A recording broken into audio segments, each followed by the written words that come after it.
Hello, everyone. Tom with Capo Fetish. Let's talk about some magical soul gems from 1967. Not only was 67 a watershed year for pop and rock and jazz, but soul too. Soul was just on fire in 67. One of my favorite, absolute favorite tracks from this year is from Marvin Gaye and Tammy Terrell from their album United. The track is called Your Precious Love. Oh my God, what a great track. The way that guitar line, that really clean guitar line starts it off and that kind of doo-wop kind of vibe. I think they just put out some fine singles together as a duo, Tammy Terrell and Marvin Gaye. Not only do you have Your Precious Love on here, you've got some other gems like Ain't No Mountain High Enough. You've got If I Could Build My World Around You. Other kind of like deep cuts. Two Can Have a Party, Sad Wedding, Give a Little Love, Hold Me, Oh My Darling. This is a really, really cool album. And I think that Your Precious Love song, it just gives you just goosebumps and chills up the spine. It's just such an amazing, uplifting track. So one of my absolute favorite soul gems from 1967 is Your Precious Love from Tammy Terrell and Marvin Gaye off their United album from August 1967. The track written by Ashford and Simpson, who wrote many, many hits for people over the years. Two of my favorite Supreme songs come from 1967, and I think it shows kind of a growth in their music. I think they're getting away more from that 65, 66 sound. The first track I'm talking about is The Happening, which was also in the film The Happening. Really, really cool orchestrated part going on, cool chord changes. It doesn't sound really like any single before it. And then, of course, Reflections, which came out later in the year in 67, too, offers a whole new kind of, shall we say, kind of pseudo-psych vibe to the whole soul party. So I think The Happening and Reflections from the Supremes from 67 are just absolute dynamite singles. This is off the Diana Ross and Supremes Greatest Hits Volume 3, which came out late in the decade. So just an amazing, amazing array of singles from the Supremes, but I think these two are two of my favorite all-time Supreme songs. The Happening and the track Reflections. Just amazing stuff. Another one too, a great kind of, shall we say, bubblegum soul track that reached number 7 in the States. Really brings me back to childhood. I mean, one of my earliest memories of music would be The Fifth Dimension's Up, Up, and Away, written by Jimmy Webb. Just a great sunshine pop track featuring those vocals, those just incredible harmonies from The Fifth Dimension, Marilyn McCoo and company. So another favorite, another soul gem from 67, Up, Up, and Away, number 7 on the charts in the US in 1967. If we're talking about amazing performances from 67, we got to throw in Otis Redding's complete Monterey Pop performance in the mix. Just an absolute magical performance. This is an anthology that came out in the late 90s, released by Rhino, and it's called Dreams to Remember. It's 2-disc set. It has all the main Atlantic sides and cuts and deep cuts from Otis Redding from his time there. And at the end of side 2, you have disc 2, you have the complete Monterey Pop Festival performance with one of the most amazing versions of Satisfaction I've ever heard. He's doing like double time.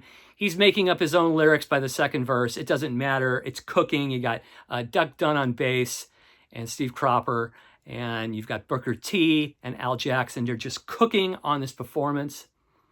And the track, I've Been Loving You Too Long and Try a Little Tenderness, the way he kicks it off, and then it breaks down and it builds up.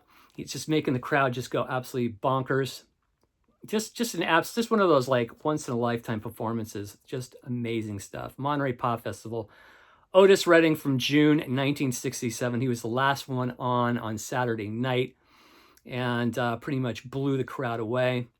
So unfortunately, we only had another 6 months left of Otis, and he was gone. So man, just as things were getting better for Otis and he was getting more popular, tragedy struck, unfortunately. So Otis Redding, the Monterey Pop performance, is one of the most magical moments, soul moments of 1967.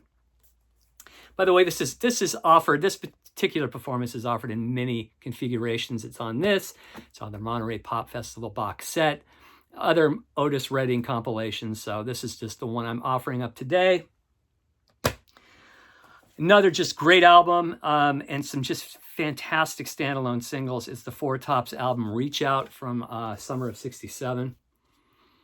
Not only do you have out Reach Out, I'll Be Here, they have just this gorgeous version of the Left Bank's Walk Away Renee, which was a minor hit.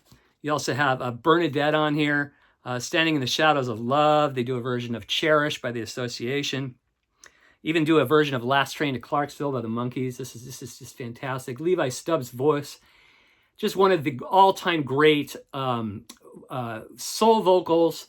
One of the most gritty of the Motown artists too. Just he almost sounded like he should have been out of the Stax roster. I mean, just that real soulful, raw, just painful vocal. Such good stuff. Four Tops, the Reach Out album from the summer of '67. Just incredible soul. James Brown put out two just amazing singles in 1967. This is off the Star Time box set. It's a 4-disc box set. A must-have for any collection of music. This is off the Star Time Disc 2, and I'm talking about the songs Cold Sweat, which is arguably one of the very first funk workouts. The long version is on here. It goes on for about 7 minutes. You've got Clyde Stubblefield on drums, and you've got Bernard Odom on bass, just locking down that groove, and of course, just this incredible brass section going on. Just an amazing workout, and some of the best screams ever on record. There's one scream, I think when it's coming out of the midsection, James does. The duration, I think it's about 10 to 15 seconds long. It is so freaking long. I think that scream, along with his scream on Mother Popcorn, are two of the best screams ever in music. Just for the duration alone, just incredible. And then another track on here, along with the incredible Cold Sweat, is I Can't Stand Myself When You Touch Me. Just an incredible funk workout. And from here on in, from like 67 through 68, James Brown was just cranking out incredible tracks. Just incredible singles. Licking Stick, Say It Loud, I'm Black and I'm Proud, There Was a Time, Give It Up or Turn It Loose, I Don't Want Nobody to Give Me Nothing, Open Up the Door, I'll Get It Myself, wraps up this particular disc on the Star Time box set.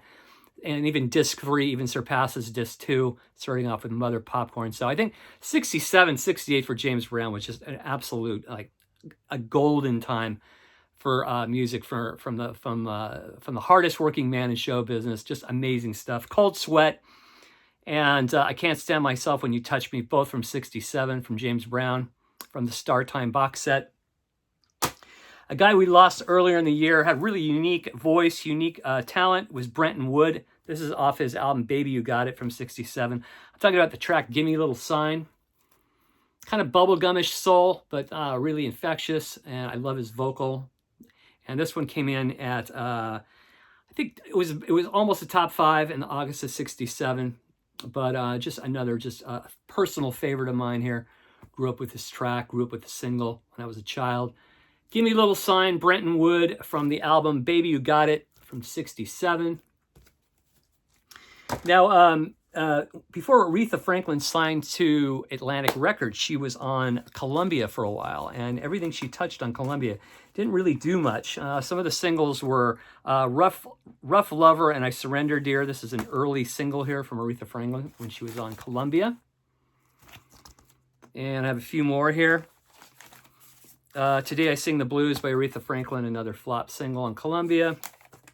Won't Be Long, another flop single from Columbia. And then when finally Atlantic got a hold of her, she became a humongous star with her debut from Atlantic, I Never Loved a Man the Way I Love You. I think one of the greatest soul albums of all time, one of the most uplifting albums of all time. I mean, this songless, Respect, Drowning in My Own Tears, I Never Loved a Man the Way I Love You, with that organ. Soul Serenade, Don't Let Me Lose This Dream, Baby, Baby, Baby, Dr. Feelgood, Good Times, Do Right Woman, Do Right Man, Save Me and a Change Is Gonna Come by Sam Cooke. This is an absolute 5-star stellar piece of work from 1967, probably my favorite soul album from that year. And then she'd go on and she'd do Lady Soul and Aretha Arrives, Aretha Now. just on fire in the late 60s, Aretha. So we're highlighting this one today for magical soul gems from 67. And then the last one I'm going to offer up here is a song that doesn't get a lot of attention. I think it's one of this artist's greatest singles. It only hit 23 on the charts in the US, and it's Smoky Robinson's More Love. God, this track is amazing. I think this is one of the greatest kind of underrated Smoky Robinson tracks. You know, when we think of Smoky Robinson, we think of Ooh Baby Baby and Tracks of My Tears. But this track, More Love, the production on it, the orchestration, his vocal, just the whole vibe of it, it's just, I've always thought it was just absolute freaking magic. So Smoky Robinson and the Miracles, More Love, a song that came out in 67, only charted around 23 in the US charts. If you have any more to offer today on the channel, more soul gems from 67, throw them in the comments section, we'll talk. As always, thanks for watching, I appreciate it. If you dig the content across the channel, press subscribe, it's absolutely free. We'll see you soon, take care, bye-bye.